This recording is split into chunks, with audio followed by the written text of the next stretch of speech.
Ever wondered what it really means when we talk about a personality disorder? Well, today we're going to zero in on one of the most misunderstood ones out there, paranoid personality disorder. So let's just dive right in and really unpack what this is all about. Here's how we're going to do it. We'll start with the big picture, what personality disorders are in general. Then we're going to funnel down through the three main groups or clusters to put a spotlight right on PPD. After that, we'll get into its causes, how it's managed, and we'll wrap up by talking about the one thing that defines it: trust. All right, so first things first. Before we can talk about the specifics, we've got to lay the foundation. What exactly is a personality disorder? And the key thing to get here is that this isn't about having a bad day or, a temporary mood. We're talking about a deeply ingrained, long-term pattern that's incredibly stable over time. It affects how a person sees and interacts with the world in pretty much every situation. I think this is just a perfect way to picture it. It really is like a permanent filter. For someone with a personality disorder, their entire perception of reality is consistently colored by this pattern, and to them, their way of thinking often feels completely normal, completely justified. Okay, so to make sense of all these different patterns, clinicians group them into three main categories, or clusters, and they're based on the dominant traits that you see. You've got Cluster A, which is the odd or eccentric group.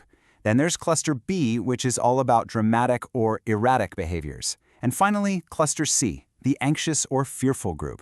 It's a pretty simple framework, but it really helps bring some order to a super complex topic.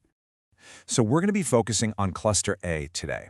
And that brings us right to our main event, paranoid personality disorder, a condition that's really defined by this deep and pervasive sense of mistrust. All right, let's put that spotlight on. Let's really dig into paranoid personality disorder and see how this pattern of mistrust can literally shape a person's entire world. So, the absolute core of PPD is this constant, unwarranted suspicion that other people are out to harm them, to exploit them, or deceive them. And this isn't just a feeling they get sometimes, no. It's their default way of thinking that they apply to almost everyone in almost every single situation. Now this is where it gets really fascinating, because you can see how all these different behaviors lock together to create this whole picture. It's not just one thing. It's suspecting harm where there is none. It's doubting the loyalty of even your closest friends and being totally unwilling to confide in anyone because you fear that information will be used against you. It even extends to reading threatening meanings into completely innocent remarks and holding grudges forever over the smallest thing. It's a worldview built entirely on the assumption of betrayal. So, where does something like this even come from? And how is it different from other conditions that might sound kind of similar? Let's get into the roots and distinctions. So just how common is this? Well, estimates suggest that PPD affects somewhere between 2 and 4% of the general population. Now that might not sound like a huge number, but think about it. That means millions of people are navigating the world through this lens of suspicion every day. And the data also shows it's diagnosed more often in males than in females, though the exact reasons for that are still being explored. As with a lot of personality disorders, there isn't one single cause. It's more like a complex mix, a perfect storm of genetics, psychology, and a person's social environment. Research points to a possible genetic link to conditions like schizophrenia, while psychologically, it's often rooted in early childhood trauma. And socially, things like long-term isolation can also play a really big role. It is also so important to be able to tell PPD apart from other conditions that might sound similar. See, unlike delusional disorder or schizophrenia, PPD doesn't typically involve psychosis. We're talking about a break with reality, like having fixed, unshakable false beliefs or hallucinations. And it's different from schizotypal personality disorder too, which is more about odd beliefs or magical thinking, rather than that grounded, pervasive suspicion we see in PPD. And this right here is a key distinction for all of us. I mean, we've all felt paranoid in a specific stressful situation, right? That's a common human experience.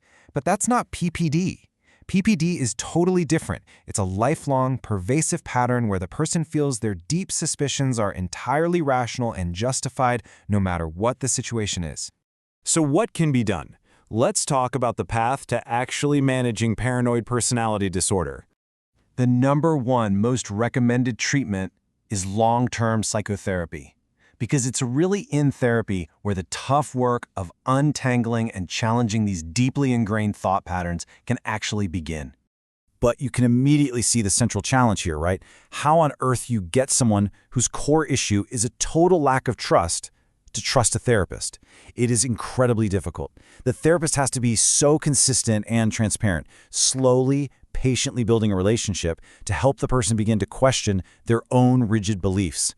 Now, there's no magic pill for PPD. Medication doesn't treat the personality disorder itself, but it can be really helpful for managing some of the related symptoms, like severe paranoia, or other conditions that often go along with it, like anxiety and depression. Okay, so let's bring this all together. Let's return to that central theme of trust and really try to understand the worldview of someone who's living with PPD. And if there's one thing to really grasp, it's this. For a person with PPD, their mistrust isn't a conscious choice they're making, and it's not a bad attitude. It is the very foundation of how they perceive reality. It's a defense mechanism in a world that, to them, feels constantly threatening. So, to wrap it all up, here are the key takeaways. Remember, PPD is a deeply ingrained personality pattern, not just a mood that comes and goes. Its cornerstone is a pervasive distrust that colors absolutely everything. It's different from conditions that involve psychosis, and while therapy is the main path forward, the very nature of the disorder makes building that trust an enormous challenge. And that leaves us with a final, really crucial question to think about. If mistrust isn't just a feeling, but a fundamental worldview for some people, how does that change the way we approach building trust and connection, not just with them, but maybe in our own lives as well?